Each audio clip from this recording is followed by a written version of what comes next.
Hello students, आजच्या व्हिडिओमध्ये आपण ट्रान्सपोर्ट ऑफ मिनरल आयन्स हे आपण काय करणार आहोत पाहणार आहोत. मग मिनरलचा जो मुख्य सोर्स आहे तो कोण आहे? सॉईल. हे लक्षात घ्या. तर सॉईलमध्ये काय होतं, बरेचसे मिनरल हे काय होतात, हे डिझॉल्व होतात. हे सॉईल आहे, बरोबर आहे. आता या सॉईलमध्ये काय होतं, बरेचसे मिनरल्स हे काय होतात, वॉटरमध्ये काय होतात, हे डिझॉल्व होतं. आणि काय होतं, हे जे मिनरल्स आहेत हे रूट हेअरमार्फत काय केले जातात, हे ॲब्झॉर्ब केले जातात. आणि आपल्याला माहीत आहे झोन ऑफ इलॉंगेशन, बरोबर. या ठिकाणून काय होतं, इंडिपेंडेंटली काय होतात, हे मिनरल जे आहेत हे काय होतात, या ठिकाणून काय केले जातात, हे ॲब्झॉर्ब केले जातात. आणि काय होतं, हे झायलममधून हे काय केले जातात, वरच्या दिशेनं काय करतात, हे सगळीकडे काय केले जातात, हे पाठवले जातात. म्हणून मेन सोर्स जो मिनरलचा आहे हा कोण आहे? सॉईल आहे. दुसरं महत्त्वाचं म्हणजे काय, आता हे जे मिनरल्स हे प्लॅन्टमध्ये रूटमार्फत जे ॲब्झॉर्ब केले जातात हे कोण्या स्वरूपामध्ये असतात, तर तो आहे कुठला स्वरूप? आयन्स म्हणतो आपण, बरोबर आहे. तर आयनच्या स्वरूपामध्ये काय होतात, हे वॉटर मिनरल जे आहेत हे मिनरल्स वॉटरमार्फत काय होतात, हे ॲब्झॉर्ब केले जातात. हे लक्षात आलं. आता मिनरल्स जे आहेत हे मिनरल्स कोणत्या पार्टद्वारे प्लॅन्टमध्ये ॲब्झॉर्ब केले जातात, तर तो महत्त्वाचा पार्ट कुठला आहे? रूट. तर जे रूटमार्फत काय होतात, हे मिनरल्स हे ॲब्झॉर्ब केले जातात. आणि हे मिनरल्स प्लॅन्ट बॉडीला दररोजच्या त्याच्या लाईफ ॲक्टिव्हिटीमध्ये कशा आहेत, हे महत्त्वाचे आहेत. म्हणून आपण जनरली त्या मिनरल्सला आपण काय म्हणतो, इसेन्शियल एलिमेंट्स म्हणतो. आपण काय म्हणतो, आपण त्याला इसेन्शियल एलिमेंट्स म्हणतो. आणि जवळपास 36 to 40 एलिमेंट्स हे कसे आहेत, हे प्लॅन्ट बॉडीला कसे आहेत, हे महत्त्वाचे. आता हे जे काय इसेन्शियल एलिमेंट्स आहेत हे किती प्रकारचे आहेत? 2 प्रकारचे. कोणकोणते आहेत ते आता आपण ऑब्झर्व करू. तर जे काय इसेन्शियल एलिमेंट्स आहेत हे काय केले त्यांनी 2 ग्रुपमध्ये पाडलेत. कोणकोणते? एक आहे मायक्रो एलिमेंट्स आणि दुसरं आहे मायक्रो एलिमेंट्स. तर मॅक्रो एलिमेंट्स आणि मायक्रो एलिमेंट्स, आता काय फरक आहे दोघांमध्ये?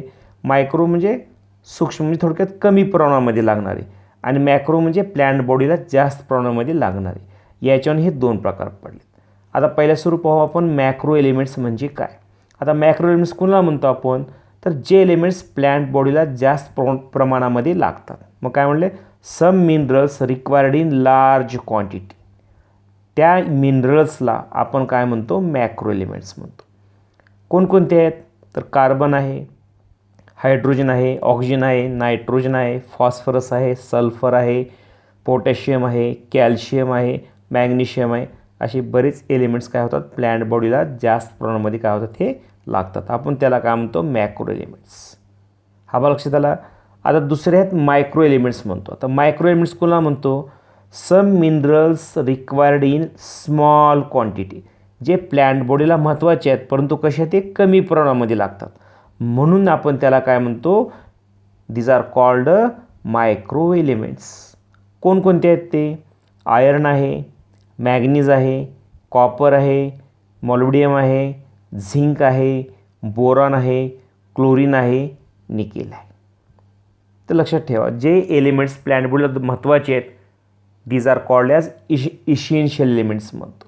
These are divided into 2 categories. कोणकोणते आहेत? मॅक्रो एलिमेंट्स आणि मायक्रो एलिमेंट्स. मग आता हे जे सगळे एलिमेंट्स आहेत हे प्लॅन्ट बॉडीला लागणारे हे कोण्या स्वरूपामध्ये ॲब्झॉर्ब केले जातात, तर त्याला म्हणतो आपण ionic डिझॉल्व्ड form.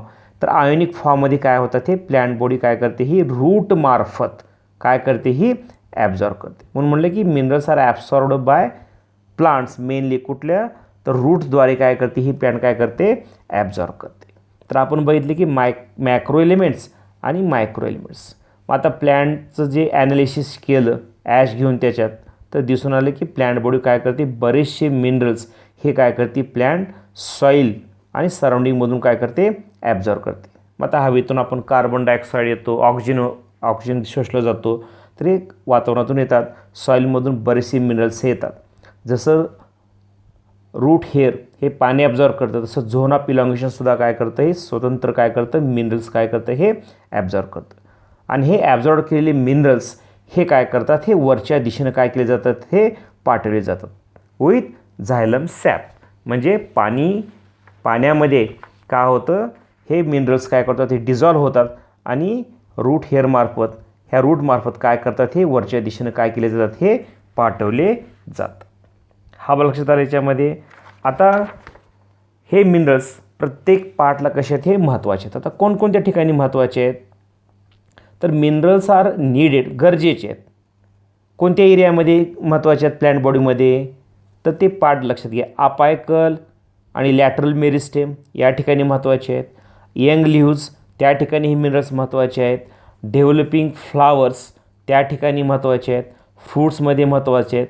Seeds and storage organs ज्याला आपण सिंक म्हणतो, फ्रॉम द सोर्स रूटमार्फत हे मिनरल्स काय करतात, ह्या सर्व या भागामध्ये पाठवतात. आता या ठिकाणी दोन गोष्टी आल्यात, एक आहे सिंक म्हणतो आणि दुसरा आहे सोर्स. आता काय अर्थ आहे याचा, तरी लक्षात घ्या. सोर्स कोणाला म्हणतो, वेअर फूड इज सिंथसाइज्ड, ज्या ठिकाणी अन्न तयार केलं जातं त्या भागाला आपण काय म्हणतो, सोर्स.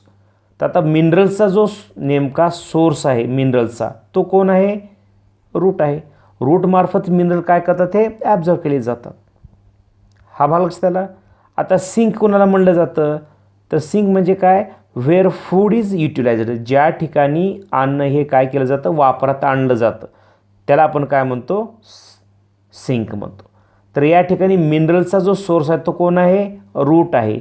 आणि सिंक कोण कोण आहेत, अपायकल लॅटरल मेरिस्टेम आहे, यंग लिव्ह्ज आहेत, डेव्हलपिंग फ्लावर्स आहेत, फ्रूट्स, सीड्स आणि स्टोरेज ऑर्गन्स आहेत. हे सर्व काय त्या ठिकाणी फूड हे युटिलाइज केलं जातं, म्हणून त्याला काय म्हणतो आपण, सिंक. तर लक्षात आलं, सोर्स आणि सिंकमध्ये काय फरक आहे. सोर्स कोणाला म्हणतो, ज्या ठिकाणी अन्न तयार केलं जातं, सिंथसिस केलं जातं, त्या पार्टला आपण म्हणतो सोर्स. हा लक्षात आला. सिंक कोणाला म्हणतो, की ज्या ठिकाणी हे तयार केलेलं अन्न युटिलाइज केलं जातं, वापरात आणलं जातं, त्याला आपण काय म्हणतो, सिंक.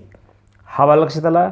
आता ह्याच्या पुढचा जो पार्ट आपल्याला पाहायचे आहे, तर जनरली हे जे फूड मिनरल्स आहेत हे कशा स्वरूपामध्ये पाठवलं जातं, कुठला प्रकार त्याच्यातला, तर जनरली आपण बघतो की रूटमार्फत हे काय केले जातात, हे आयन स्वरूपामध्ये प्रत्येक भागाकडे काय केले जातात, पाठवले जातात. पण कुठली प्रोसेस आहे, तरी हा भाग महत्त्वाचा आहे, through the process of diffusion. हे लक्षात आलं. तर व्हेन एंडिंग ज्यात फायनल एंडिंग, तिथून काय करतात, हे डिफ्युजनद्वारे काय केलं जातं, हे पुढे पाठवलं जातं. आता याच्या पुढे महत्त्वाचा जो भाग आहे, तर तो आहे मिनरल्स आयन जे आहेत हे कसे आहेत, हे रिमोबलाइज्ड आहेत within the parts of the plant. Remobilised म्हणजे नेमकं काय, तर एका पार्टकडून दुसऱ्या पार्टकडे जाणं, तिथून परत काय होणं, दुसऱ्या ठिकाणी जा. आता याच्यामध्ये कसं आहे, आता हे लक्षात घ्या. मिनरल्स जे आहेत हे इथून ॲब्झॉर्ब केले जातात, हे लक्षात आलं. आणि परत काय होतात, हे पार्टमध्ये जातात. मग आता लिव्ह्जमध्ये जातील, बरोबर आहे. एखाद्या वेळेस काय होतात, हे फ्रूटमध्ये जातील, इकडे या ठिकाणी ते जातात. आता रिमोबलाइज म्हणजे काय, तर आता हा जो पार्ट आहे ह्याला आपण समजू ओल्डर पार्ट म्हणू शकतो, बरोबर. आणि हे जे पार्ट आहेत याला आपण म्हणतो यंगर पार्ट, लीफ. लक्षात आलं. तर आता काय होतं, ज्या वेळेस पानगळ होते, बरोबर आहे, डेसिड्यूस प्लांट्समध्ये पानं ज्यावेळेस, आता ओल्डर जो लीफ आहे हा ज्यावेळेस गळायला सुरुवात होतो, त्यावेळेस काय होतं, याच्यामध्ये जे काय मिनरल्स आहेत, हे लक्षात घ्या, याच्यामधले जे काही मिनरल्स आहेत हे मिनरल्स काय केले जातात, यंगर पार्टकडे काय केले जातात, हे पाठवले जातात. म्हणून आपण त्याला काय म्हणतो, रिमोबलाइज्ड.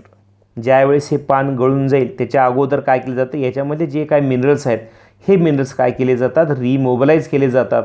आणि इथून काय केलं जातं, म्हणजे ओल्डर पार्टकडून हे कुठं जातात, यंगर पार्टकडे जातात. आणि याच्यामध्ये निकेल हा कसा आहे महत्त्वाचा ॲक्टिव्ह रोल आहे त्याच्यामध्ये, प्रॉमिनंट रोल कोणाचा निकेलचा. आता कुठल्या अशा प्रकारचे मिनरल्स आहेत की जे काय होतात जास्त प्रमाणामध्ये काय होतात रिमोबलाइज होतात. तर याच्यामध्ये कोणकोणते येतात आता, तर मोस्टली रॅडिली मोबलाइज्ड आयन्स कोणकोणते त्याच्यामध्ये, तर फॉस्फरस आहे, सल्फर आहे, नायट्रोजन आहे, पोटॅशियम आहे. हे मोस्टली कशात हे रॅडिली मोबलाइज्ड आहे. तर ओल्डर पार्टकडून यंगर पार्टकडे जातात. ज्यावेळेस हे वॉटरमध्ये डिझॉल्व्ह होतात तर रूटमार्फत हे काय होतात प्रत्येक पार्टकडे जातात आणि तिथून परत काय होतात हे ज्यावेळेस हे पानगळ सुरुवात होते त्यावेळेस काय होतात हे ओल्डर पार्टकडून पुन्हा परत कुठे जातात ते यंगर पार्टकडे जातात. तर आपण याला काय म्हणतो रिमोव्हल. आणि सर्वात पुढे महत्त्वाचा पॉईंट म्हणजे याच्यामध्ये आयॉन्स फ्रॉम स्ट्रक्चरल कंपाऊंड्समधला महत्त्वाचा कोण आहे कॅल्शियम. तर कॅल्शियम हा कसा आहे नॉट रिमोबलाइज्ड, हा पॉईंट महत्त्वाचा हे लक्षात घ्या. कॅल्शियम हा कसा रिमोबलाइज्ड, कॅल्शियम एका ठिकाणी दुसऱ्या ठिकाणी गेल्यानंतर तिथून परत तो दुसऱ्या ठिकाणी जाते म्हणून काय म्हणले कॅल्शियम इज नॉट रिमोबलाइज्ड. हे लक्षात आलं. आणि जनरली असं म्हणलं जातं काय तर झायलम जे आहे हे ट्रान्सपोर्ट करते काय inorganic nutrients while phloem transport organic nutrients. म्हणजे जनरली असं कन्सिडर केलं जातं की झायलम ही काय करते इनऑर्गॅनिक न्यूट्रिएंट्स हे ट्रान्सपोर्ट करते, तर फ्लोएम हा काय करतो ट्रान्सपोर्ट काय करतो ऑर्गॅनिक न्यूट्रिएंट्स काय करतो ट्रान्सपोर्ट करतो. परंतु ज्यावेळेस झायलम सॅप म्हणजे वॉटरी डिझॉल्व्ड विथ मिनरल आयन्स त्याला आपण म्हणतो सॅप म्हणतो. तर झायलम सॅपमध्ये नायट्रोजन हा ट्रॅव्हल कसा करतो इनऑर्गॅनिक आयन्स ॲज वेल ॲज कसा आहे ऑर्गॅनिक फॉर्म कोणाच्या स्वरूपामध्ये अमायनो ॲसिड्स आणि रिलेटेड कंपाऊंडच्या स्वरूपामध्ये तो काय करतो ट्रॅव्हल करतो. म्हणजे झायलम सॅपमध्ये नायट्रोजन हा इनऑर्गॅनिक आयनच्या स्वरूपामध्ये ट्रॅव्हल करतो परत कसं ऑर्गॅनिक फॉर्म. कोणकोणते आहेत ऑर्गॅनिक फॉर्म तर अमायनो ॲसिड आणि रिलेटेड जे कंपाऊंडच्या स्वरूपामध्ये काय करतो ट्रॅव्हल करतो. दुसरं small amount of phosphorus and sulphur, small amount of phosphorus and sulphur are passed in xylem as organic compounds. हे लक्षात आलं. आता काय म्हणलं आहे झायलम ट्रान्सपोर्ट इनऑर्गॅनिक न्यूट्रिएंट्स, परंतु काय दिसून आलं ऑर्गॅनिक कंपाऊंडच्या स्वरूपामध्ये सुद्धा काय होतात झायलममधून कंपाऊंड हे काय करतात ट्रॅव्हल होतात. कोणकोणते आहेत तर झायलममध्ये ऑर्गॅनिक कंपाऊंड्स म्हणून फॉस्फरस आणि सल्फरसुद्धा काय केलं जातं हे ट्रॅव्हल केलं जातं किंवा वाहून कंडक्ट केलं जातं किंवा वाहून नेलं जातं. हा लक्षात आलं. याच्यामध्ये दुसरा महत्त्वाचा पॉईंट कोणाला देर इज आल्सो एक्सचेंज म्हणजे अदलाबदली materials also occurs between xylem and phloem. तर झायलम आणि फ्लोएममध्ये बरोबर आहे झायलम आणि फ्लोएममध्ये काय होतं या ठिकाणी एक्सचेंज ऑफ मटेरियल्स काय होतं दिसून येतं.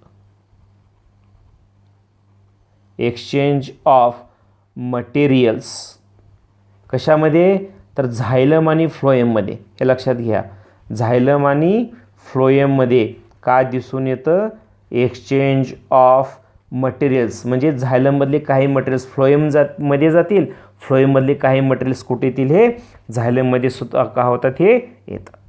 म्हणून काय म्हणतात there four mineral elements pass up xylem in both inorganic and organic form. तर झायलममधून जे काय मिनरल एलिमेंट्स आहेत हे दोन्ही स्वरूपामध्ये काय होतात हे पास केले जातात. कोणते इनऑर्गॅनिक आयन स्वरूपामध्ये आणि ऑर्गॅनिक फॉर्ममध्ये सुद्धा काय केले जातात हे पास केले जातात. हा लक्षात आला. तर अशा रीतीनं आपण काय केलं आजच्या लेक्चरमध्ये ट्रान्सपोर्ट ऑफ मिनरल आयन्स हे काय केलं ऑब्झर्व केलं. तर मेन सोर्स कोण आहे सॉईल आहे आणि कुण्या स्वरूपामध्ये हे ॲब्झॉर्व केले जातात तर आयनिक फॉर्ममध्ये ॲब्झॉर्व केले जातात. कोणत्या पार्टमधून थ्रू रूट्स. मग जे काय आयन्स आहेत हे त्याच्या प्लॅन्ट बॉडीला कशा प्रमाणात लागतात ह्याच्यानुसार दोन प्रकार पडलेत. आता महत्त्वाचे तर आपण त्याला काय म्हणतो इशियल एलिमेंट्स. कोणकोणते आहेत मॅक्रो एलिमेंट्स आणि मायक्रो एलिमेंट्स.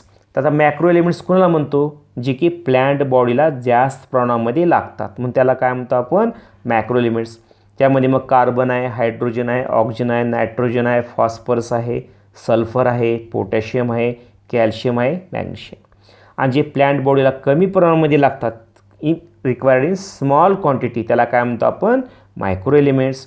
आयर्न आहे, मॅग्नीज आहे, कॉपर आहे, मॉलिब्डेनम आहे, झिंक आहे, बोरॉन आहे, क्लोरीन आहे, निकेल आहे. जसं वॉटर इंडिपेंडेंटली ॲब्झॉर्ब केलं जातं तसं मिनरलसुद्धा काय करतात, हे इंडिपेंडेंटली ॲब्झॉर्ब केले जातात. हा लक्षात आला. मग आता जे मिनरल सायन्स आहेत हे काय केले जातात, सोर्सकडून सिंककडं पाठवले जातात. तर सोर्स काय बघितलं आपण, वेअर फूड इज सिंथसाइज्ड. जिथं अन्न तयार केलं जातं त्या भागाला सोर्स म्हणतो, आणि जिथं तयार केलं अन्न युटिलाइज केलं जातं त्याला काय म्हणतो आपण, सिंक म्हणतो. हा लक्षात आला याच्यामध्ये. आणि जनरली काय होतं, व्हेन एंडिंगच्या टोकाकडून हे कुण्या प्रोसेसद्वारे कंडक्ट केले जातात, हे डिफ्युजन प्रोसेसद्वारे. आता बरेचसे मिनरल सायन्स हे कसे आहेत, हे रिमोबलाइज्ड आहेत, बरोबर आहे. कसं तर older senescing part like leaves in deciduous plants, म्हणजे पानगळ होणाऱ्या त्या जनरली ओल्डर प्लांटकडून काय होतात, export their ions to younger leaves. Older पार्टकडून काय होतात, हे यंगर लिव्जकडे काय केले जातात, हे पाठवले जातात. आणि निकेल ह्याचा कसा आहे, prominent role in this activity. आणि मोस्ट रेडियल मोपलाइज्ड आयन्स कोणकोणते आहेत, तर फॉस्फरस आहे, सल्फर आहे, नायट्रोजन आहे, पोटॅशियम. हा पॉईंट महत्त्वाचा आहे. आणि याच्यामध्ये कॅल्शियम असा एकमेव आयन आहे जो काय केला जातो, रिमोबलाइज्ड काय तो होत नाही.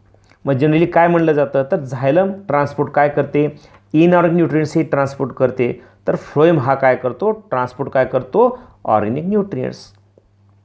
तर झायलम सॅपमध्ये नायट्रोजन हा ट्रॅव्हल इनऑर्गॅनिक्स आयनच्या स्वरूपामध्ये ट्रॅव्हल होतो, ॲज वेल एज कसा आहे, ऑर्गॅनिक फॉर्मच्या स्वरूपामध्ये सुद्धा काय केला जातो, ट्रॅव्हल किंवा कंडक्ट किंवा वाहून नेला जातो. तो कोण्या स्वरूपामध्ये, अमायनो ॲसिड आणि रिलेटेड कंपाऊंड्समध्ये.